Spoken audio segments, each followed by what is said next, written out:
여러분도 잘 아는 것처럼 어제 브라질 리우에서 제30일에 하계 올림픽이 시작되었습니다.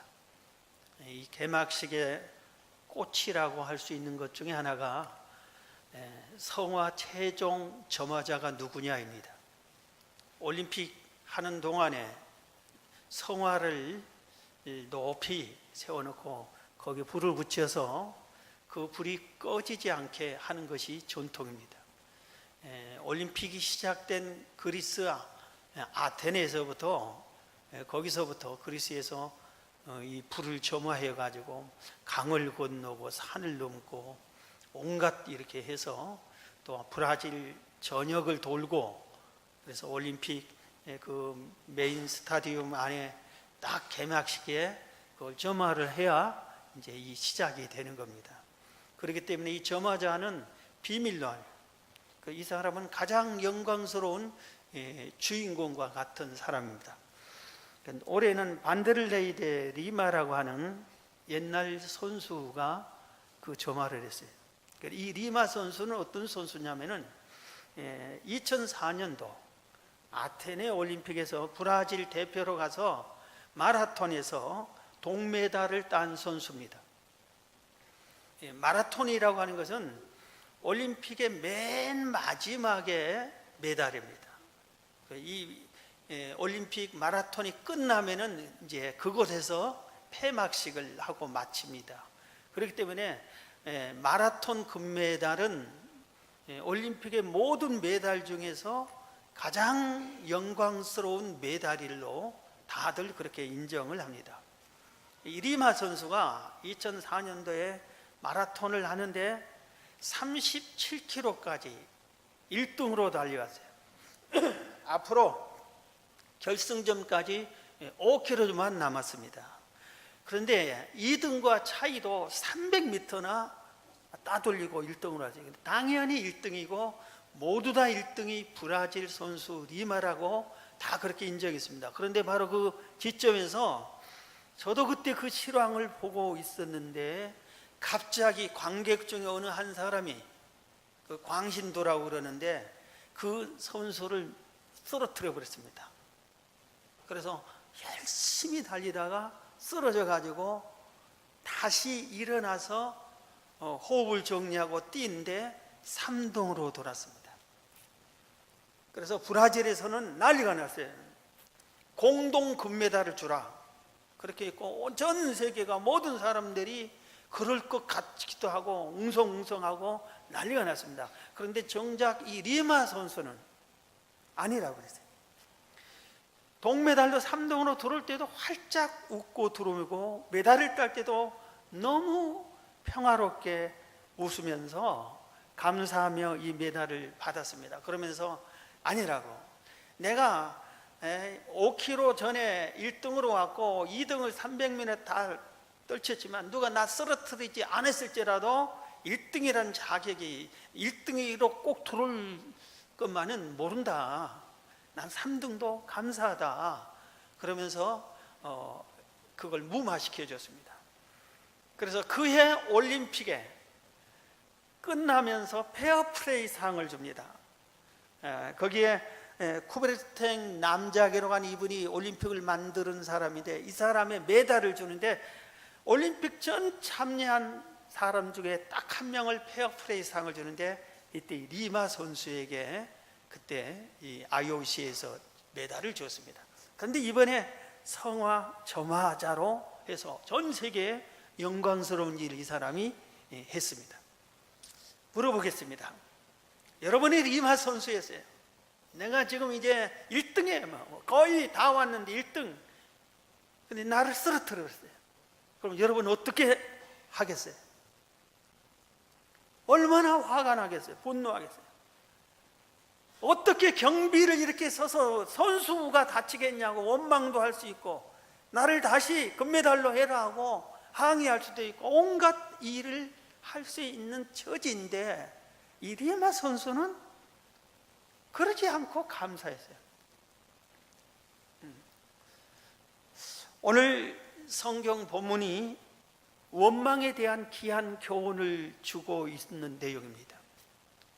우리가 이 세상에 사는 때 원망하고 싶은 일이 수없이 있는데 그때 원망을 어떻게 해야 되느냐 하는 것을 오늘 본문이 가르쳐 주고 있습니다.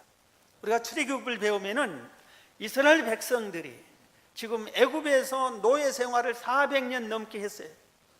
그런데 이스라엘 백성에게 하나님께서 큰 은혜를 베풀어 주셨어요. 그 400년 동안 애굽의 노예 생활하면서 하나님께 부르짖었는데 하나님이 그 기도를 들으셨다고 그랬어요. 기도 응답의 은혜를 입은 것은 보통 은혜가 아니잖아요. 그 은혜를 받았어요. 그 다음에 그 노예로서 학대당하는 것을 보고 하나님이 그 부르짖는 소리를 듣고 지도자 모세를 보내서 해방시키려고 지도자 모세를 보내주었어요. 그것도 얼마나 큰 은혜입니까? 그 다음에 400년 된 노예 생활에 애굽에서 해방을 시켜줍니다. 그러면서 바로 왕이 강팍하게 붙잡으니까 10가지 재앙을 내리는데 그 재앙을 이스라엘 백성에게는 임하지 않게 하나님이 보호해 주셨어요. 얼마나 큰 은혜를 입었어요. 이들이 이제 도망갑니다. 탈출을 합니다. 애굽에서 나옵니다. 나오는데 앞에 홍해가 딱 막혔어요.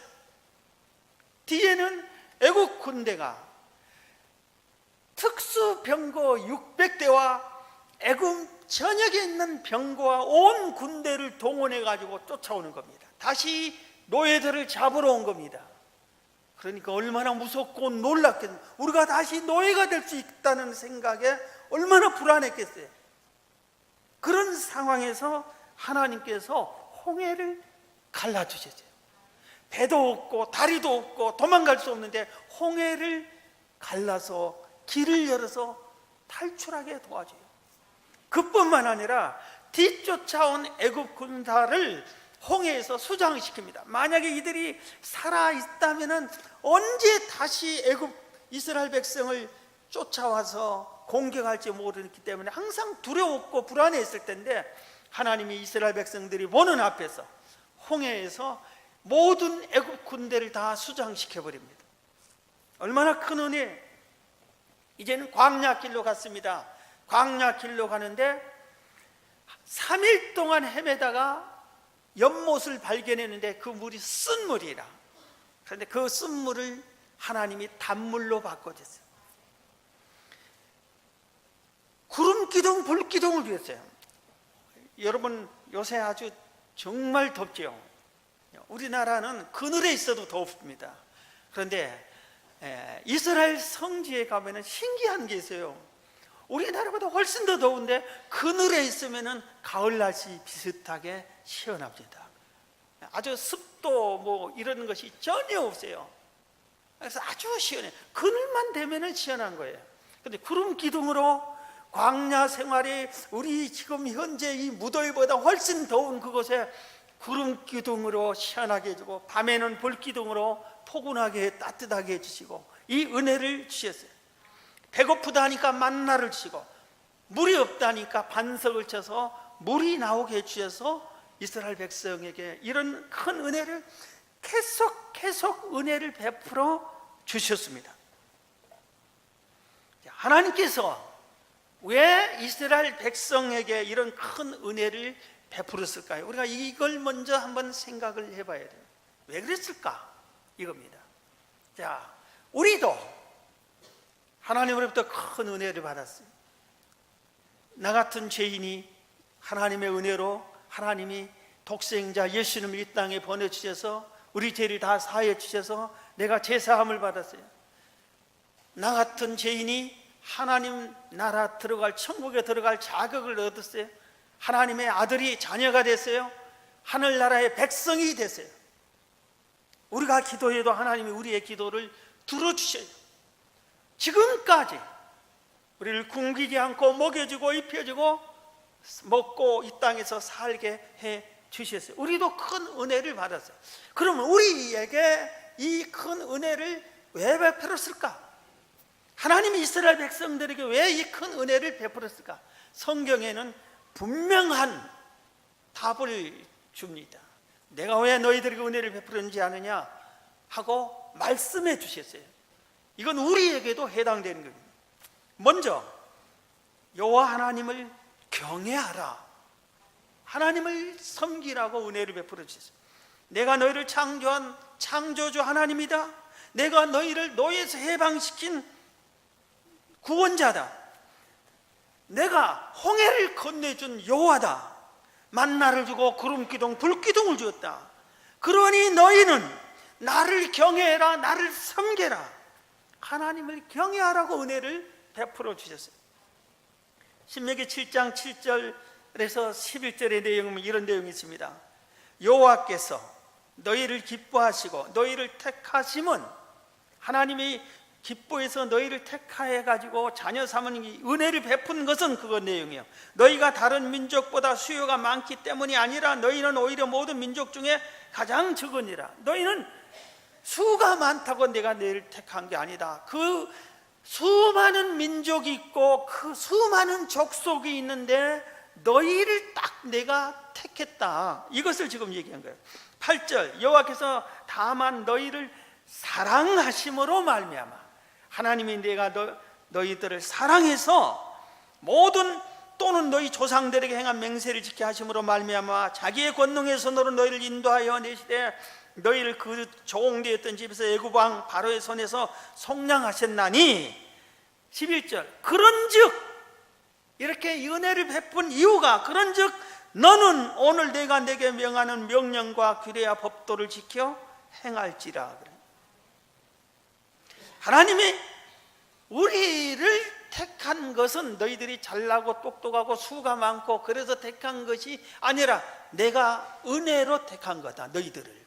그러니 너희들은 내 말을 지키라. 나를 사랑하고 내 계명을 지키라. 내 계명을 지키라고, 나를 사랑하라고 택한 것이다, 이겁니다. 고린도후서 9장 8절에는 또 이런 말씀이 있습니다. 하나님이 능히 모든 은혜를 너희에게 넘치게 하시나니. 하나님이 모든 은혜를 너희에게 넘치게 주신 이유는 그 뜻이에요. 이는 너희로 모든 일에 항상 모든 것이 넉넉하여 모든 착한 일을 넘치게 하게 하려 하시면, 착한 일을 많이 하라고 은혜를 베풀어 주셨다, 이거. 여러분 착한 일 많이 하고 있어요?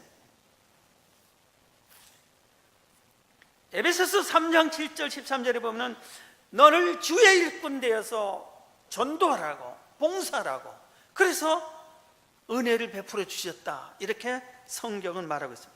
그래서 하나님이 이스라엘 백성을, 그리고 우리를 계속해서 큰 은혜를 베풀어 준 이유는 하나님을 경외하라고, 하나님을 사랑하고 하나님의 계명을 지키라고, 착한 일 하라고, 주의 복음을 증거하고 주의 일에 봉사하라고, 주의 일꾼 되라고, 그렇게 이런 이유와 목적 때문에 우리를 은혜를 베풀어 주셨다, 이겁니다. 그러면 이렇게 실천을 해야 될 거 아닙니까? 그런데 이스라엘 백성들이 이런 큰 은혜를 받고, 이스라엘 백성들은 하나님을 경외하고 섬기고 하나님을 사랑하고 그 말씀을 순종하는 것이 아니라 뭘 하냐면은 그 은혜는 잊어버리고 순간순간 부딪히는 어려움과 고통스러운 문제가 있으면 그때마다 원망하고 또 원망하고 원망을 계속했습니다. 원망하는 삶을 살았어요. 하나님의 놀라우신 은혜를 받고 하나님의 특별한 사랑을 받고 그 은혜에 보답하기는커녕 조금만 어려움이 있으면 원망을 해버리는 겁니다. 그러니 하나님이 얼마나 섭섭하셨겠어요. 이스라엘 백성이 원망하는 것이 오늘 출애굽기에 보면 잠깐 사이에 4번이나 기록이 되어 있어요. 4번이나 원망합니다. 첫 번째 원망은 홍해 앞에서요. 자 보세요. 10가지 재앙을 애굽에 내려가지고 자기들에게는 재앙을 피하게 해주고, 그리고 출애굽 시켜 주셨는데 앞에 홍해가 딱 있으면은 하나님이 우리를 가나안 땅으로 인도하는데 방법이 있겠지, 길이 있겠지, 설마 여기 와서 죽으라고 우리를 해방시켰겠냐, 이런 믿음을 가지고 기다리든지 하나님 살려주세요, 길을 열려주세요, 방법을 알려주세요, 애굽 군대를 막아주세요, 이렇게 기도를 하든지 그래야 할 텐데, 그러지 않고 그들이 홍해 앞에 섰는데 애굽 군대 고함 소리가 오니까 그 즉시 반응한 것이 하나님을 원망하고 모세를 원망해.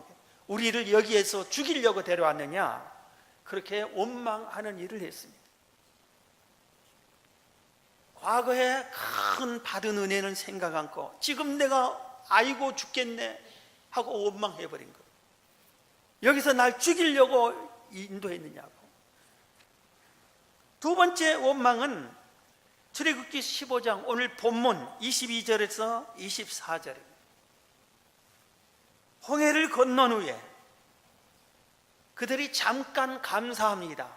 홍해를 건너줬다고 감사와 찬양 노래를 드린 후에 광야길로 걸어가서 물을 찾습니다. 그런데 사흘간 찾아도 물이 없어요. 지금 오늘같이 이렇게 더운 날에 여러분 3일 동안 물이 없이 산다고 생각해 보세요. 한 모금 목마른데 물이 없어요. 인간적으로 생각하면 좀 짜증이 날 것 같아요. 그러면 어떻게 해야 되겠어요? 홍해를 갈라줬잖아요. 언제? 사흘 전에. 지금 자기들 위에는 구름 기둥이 떠 있어요. 그런 은혜 가운데 있어요. 근데도 그들은 원망해버립니다. 거기에 연못을 발견했는데 물이 써서 못 먹겠어요. 그래서 원망하는 거예요. 아니 왜 이렇게 물이 쓴 물밖에 없냐고. 이걸 단물을 만들어 주셔야지. 왜 우리가 3일 동안 물 한 모금 못 먹었는데 물을 안 주냐고. 그 즉시 원망을 해버린 겁니다. 30년, 60년을 먹여주고 사흘 굶기면은 원망합니다. 자식들이, 그런 자식들이 많잖아요. 30년을 잘 키워줬는데 한 번 자기 청 안 들어주면 원망해. 아주 이런 자식과 똑같아. 이스라엘 백성들이 그랬어요. 여러분들도 몰라요. 그런지. 세 번째 원망은 출애굽기 16장, 바로 그 다음 장이에요. 오늘 본문 다음 장 16장 1절에 3절을 보면 이스라엘 자손의 온 회중이 엘림에서 떠나 엘림과 시내산 사이에 있는 신광야에 이르니 애굽에서 나온 후 둘째 달 15일이라 이스라엘 자손 온 회중이 그 광야에서 모세와 아론을 원망하여, 원망한 이유가 3절에는 이스라엘 자손이 그들에게 이르되 우리가 애굽 땅에서 고기 가마 곁에 앉아있던 때와 떡을 배불리 먹던 때에 여호와의 손에 죽었더라면 좋았을 것을 너희가 이 광야로 우리를 인도해내어 이 온 회중이 줄여 죽게 하는도다. 배고파 죽겠는데 먹을 것이 없으니까 그냥 하나님을 원망하고 모세를, 또 하나님의 사람 모세와 아론을 원망했습니다. 여러분, 지금 먹을 것이 없는 것을 모세가 안 주고 있어요? 어디다 숨겨놓고 안 준 거예요? 그게 아니잖아요. 그런데도 원망을 막 하는 겁니다. 네 번째 또 오면, 그러고 나니까 하나님께서 만나를 내려줍니다. 만나. 새벽마다 만나를 거두게 해주셨어요. 하나님은 참 좋으신 분이에요. 원망하면은 난 널 모르겠다고 버려버릴 텐데, 그렇지 않고 그 원망을 듣고 먹을 것을 주셨어요. 만나를 주셨어요. 그런데 가다가 이번에는 또 목이 또 마른 겁니다. 출애굽기 또 17장, 바로 그 다음 장에 가서 또 원망합니다. 17장 1절 이스라엘 자손의 온 회중이 여호와의 명령대로 신광야에서 떠나 그 노정대로 행하여 르비딤에 장막을 쳤으나 백성이 마실 물이 없는지라. 백성이 모세와 다투어 이르되 우리에게 물을 주어 마시게 하라. 모세가 그들에게 이르되 너희가 어찌하여 나와 다투느냐, 너희가 어찌하여 여호와를 시험하느냐. 거기서 백성이 목이 말라 물을 찾으매 그들이 모세에게 대하여 원망하여 이르되 당신이 어찌하여 우리를 애굽에서 인도내어 우리와 우리 자녀와 우리 가축이 목말라 죽게 하느냐. 배고파도 원망, 물이 없어도 원망, 하여간에 무조건 원망만 이렇게 했습니다.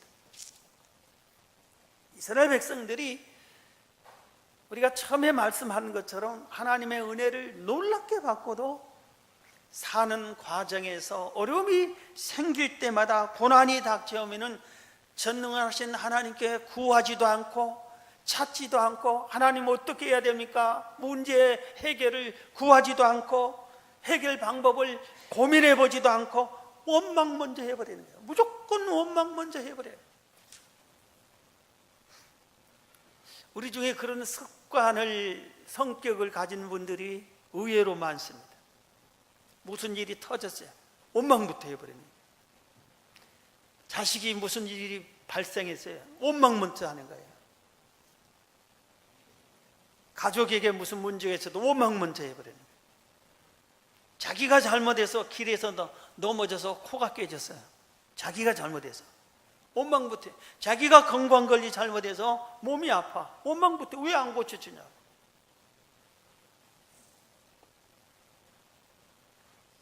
조금 더 참고 기다릴 줄도 알아야 되는데, 하나님이 설마 굶겨 죽이겠느냐? 하나님이 설마 물을 안 주겠느냐? 기다려보자, 참아보자. 그런데 그렇지 않아요. 하나님은 이걸 시험하고 계셨어요. 시험하고 계셨어요. 자, 사랑하는 성도 여러분, 여러분들도 이스라엘 백성과 같이 힘들고 어려운 일을 당할 때는 원망만 하는지 자신을 살펴보시기 바랍니다. 원망하지 마세요. 자, 우리 옆 사람과 인사합시다. 원망하지 맙시다. 예. 남편 원망하고 부모 원망하고 심지어는 자식 원망하기도 하고 친구 원망하기도 하고 그러지 말아요. 그럼 원망하지 않고 어떻게 해야 되냐? 감사하라. 감사해야. 그리고 참고 견뎌야 되는 겁니다. 성경은 바로 이럴 때가 하나님이 시험한 때니 네가 참고 오히려 감사하라, 오히려 감사하라, 이렇게 말한 겁니다.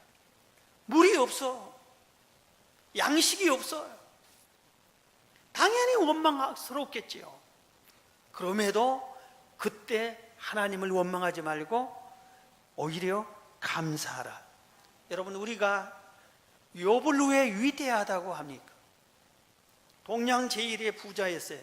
하루아침에 재산 잃고 10명의 자식을 잘 키워놨는데 이 10명의 자식이 한날에 다 죽었어요. 그럼 누가 이런 경우에 원망이 안 나오겠어요? 하나님, 죽이려면 뭐 하려고 자식을 주었습니까? 내가 언제 이 재산을 달라고 했습니까? 하나님이 이 복을 주어놓고 왜 하루아침에 다 뺏어가게 합니까? 원망이 나올 수에. 그런데 욥이 어떻게 했냐? 욥기서 1장 22절에 이 모든 일에 그 어려움을 당했다 이겁니다. 이 모든 일에 욥이 범죄하지 아니하고 하나님을 향하여 원망하지 아니하니라 그랬어요. 하나님이 이런 어려움을 줘도 욥이 원망하는지 시험해 봤는데 원망하지 아니했어요. 그리고 그 하나님을 경배했어요. 그랬더니 하나님께서 이 욥을 배로, 전에도 동양 제1의 부자였지만 거기에 더 배로 다시 세워준 것을 우리가 알 수 있습니다. 제 인생에도 아주 고비가 하나 있었어요. 원망을 하고 판을 엎어버리기 그럴 고비가 있었어요. 제가 지금 바로 이번 주 지난 8월 5일이 제가 담임 목회자 37주년이 되는 날이십니다. 제가 번동에서 목회할 때요. 그런데 한 6년, 그러니까 잠실에서 1년, 번동에서 5년, 그래서 6년째인데 너무 힘든 거예요. 세월이 이렇게 흘리고 나름대로 성도는 좀 모여지기는 했지만 교회 재정적으로 어렵고 사는 것이 너무 힘들었어요. 그래서 참다 못해가지고 목회를 그만두고 도망가기로 작정을 했습니다. 그냥 도망가다가는 벼락 맞을 것 같아서 하나님께 마지막 한 주간 금식 기도하고 도망가자. 그때도 여름이었어요. 그래서 집에다 얘기도 않고 아무하고도 의논하지 않고 산으로 올라갔습니다. 마침 형이 산에서 천막을 튀고 기도하고 있는데 거기 가서 일주일간 금식 기도를 했습니다. 더울 때 금식은 더 힘들어요. 거기서 일주일 금식 기도하면서 하나님, 내가 목사 된다고 목사 된 거 아니지 않습니까? 하나님이 불러서 목사하라고 했고, 내가 교회 개척, 하나님의 교회 개척하라고 해서 개척을 했고, 그럼 하나님 도와주셔야지. 이거 참는 것도 분수가 있지. 3년도 아니고 지금 7년이 이렇게 돼가는데 이거 너무 어려워서 어떻게 되겠냐고. 가족 식구들이 이게 잘못하면 애들이 지금 영양실조 걸린 것 같은데 이거 어떻게 됩니까? 그래서 제발 좀 나를 모른 척 해주세요. 내가 아무도 모르는 데 가서 우리 식구 먹여 살릴 자신이 있습니다. 제발 아무 소리 좀 하지 말아세요. 그리고 뭐 깁니까 아닙니까 어떻게 할까요? 그런 거 묻지도 않고 제발 좀 하나님은 가만히 계세요. 나는 도망가겠습니다. 그리고 빨리 도망갈 도시 하나만 생각해 놓고 기도를 마쳤습니다. 그런데 하나님은 나한테는 응답해 주지 않고 옆에 있던 형님에게 일주일 기도하고 금식 기도했는데 형님에게 응답이 왔어요. 야, 하나님이 너 이런 응답, 너 이번 기도가 이런 기도였냐? 너 목회 그만두면 안 된다. 주의 일 그만두면 안 되고 하나님이 그만두지 말라고 응답을 주셨죠.